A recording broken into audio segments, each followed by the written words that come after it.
Hello and welcome. Today I want to discuss a very important topic which is about what were the options. क्या options थे उन 28 लोगों के पास और 26 लोगों के पास जिनकी डेथ हुई पुलवामा में।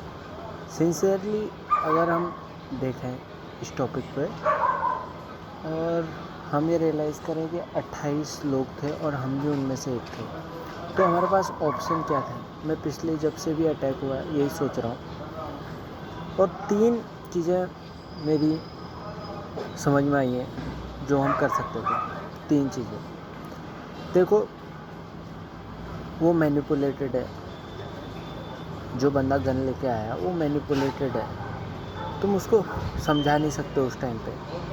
तो पहली बात तो यही है कि तुमको डरना ही होगा, तुम हीरो नहीं बन सकते वहाँ पे like all the Bollywood movies, क्योंकि अगर तुम हीरो बनोगे तो भी मारे ही जाओगे, पर अगर तुम थोड़ा डरोगे तो वो टाइम ले सकता है। सबसे इम्पोर्टेंट चीज़ है टाइम बाइट करना है तुम्हें, सबसे पहला और इम्पोर्टेंट चीज़ टाइम बाइट करना है। और ये जो 3 चीज़ें जो मेरे समझ में आती हैं जो की जा सकती थी उधर, ये हर सिचुएशन में एप्लीकेबल है।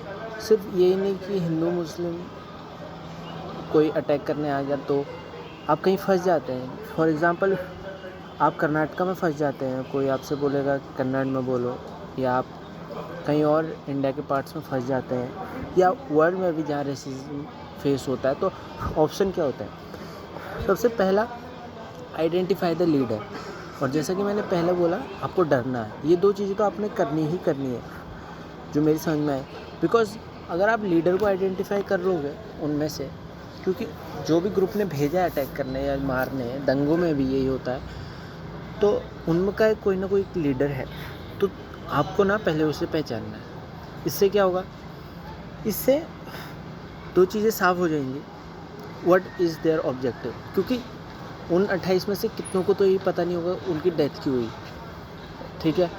तो जब आप लीडर पहचानोगे तो आपको समझ में आएगा मोटिव क्या है उनका किलिंग का। अब आपको मोटिव समझ में आया, आपको डरना है और टाइम वेट करना है। If he is asking like आप हिंदू हो या मुस्लिम हो या आप तमिल हो या कुछ हो, जो भी आपकी आइडेंटिफिकेशन क्वेश्चन पूछ रहा है उस पर आपको ओवर द टॉप आंसर देना है, neither one side not the other, क्योंकि उसका भी बिलीफ सिस्टम हिलना चाहिए। If you will choose one side which is his, he will ask the proof of it, but if you ask the opposite you will get killed, you have option there. But जैसे अगर वो पूछता है हिंदू है मुस्लिम हो, आप कह दो इंसान है, शायद वो मार दे, इसमें 10 में से 5 चांसेस है मार देगा इसमें, बट जो 5 चांसेस हैं जिसमें नहीं मारेगा, अच्छा इंसान हो पूछेगा, तो देन आपको उसके बिलीफ सिस्टम पे अटैक करना है। How, the simple way to attack his belief system is by asking him about it, that if like उसको पूरी अथॉरिटी दे देना। जैसे अगर वो मुस्लिम के नाम पे अगर आपको मार रहा है, मुस्लिम होने के कारण खुद को समझ के मार रहा है और उसका ऑब्जेक्टिव है कश्मीर लेना, देन आप दोनों ही नहीं हो, समझ रहे हो कि आप दोनों में से कुछ भी नहीं हो। बट तो उस टाइम वो पूछेगा आपसे तो आप इंसान हो, अच्छा।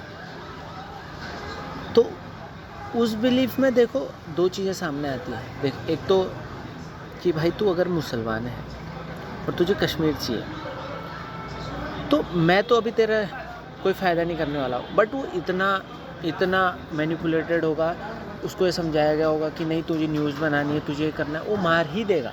बट फिर भी अगर वो सुनने को तैयार हो, ये उनका लीडर है, जो भी 4-5 लोग हैं उनका लीडर है, ये हर सिचुएशन में ये काम है, तो वो लीडर सुनने लगेगा, एक बार के लिए सुनेगा बस।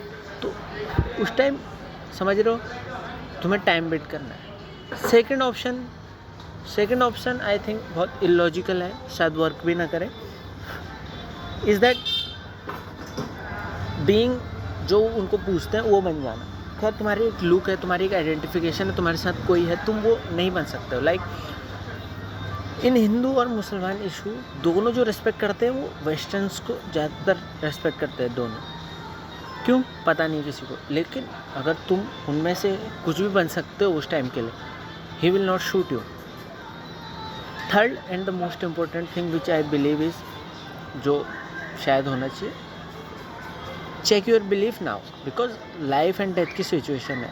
जो भी आपका फेथ है, अभी टाइम है ना उसके सामने आने का. लाइक फॉर एग्जांपल, अगर मैं इंडियन कॉन्स्टिट्यूशन पे भरोसा करता हूँ तो अभी भारत सरकार का सपोर्ट मुझे आना चाहिए, क्योंकि मेरी लाइफ थ्रेटनिंग सिचुएशन है. मैं रिस्पेक्ट करता हूँ लॉ की, तो अब सामने आना चाहिए. For example, if I believe in certain god and now situation is I am dying and the whole objective of any faith is to reach salvation, I think. तो अगर मैं मर जाऊंगा तो मैं नहीं पहुंचूंगा सेल्वेशन पे. तो अब टाइम है भगवान को या जो भी गॉड है को बुलाने का, को याद करने का. This is the time. यहाँ आपकी बिलीफ सिस्टम चेक होगी. It may sound impractical but it is the truth. If anything like faith exist, it has to respond now. Then अगर आपका फेथ रिस्पॉन्ड नहीं करता, या इधर आपका फेथ जो है बहुत वीक है अपने जिस भी भगवान को आप मानते हो या जिस भी रिलीजन, और इधर जो जिस पे आप बिलीव करते हो वो इतना स्ट्रॉन्ग नहीं है. Both ways you see you reach a conclusion about life. भाई इसके अलावा कोई ऑप्शन नहीं है. कोई आके सामने से डोमिनेटिंग पावर आपको घेर ले तो आपको मरना ही पड़ता है. It is harsh truth of our society. जय हिंद.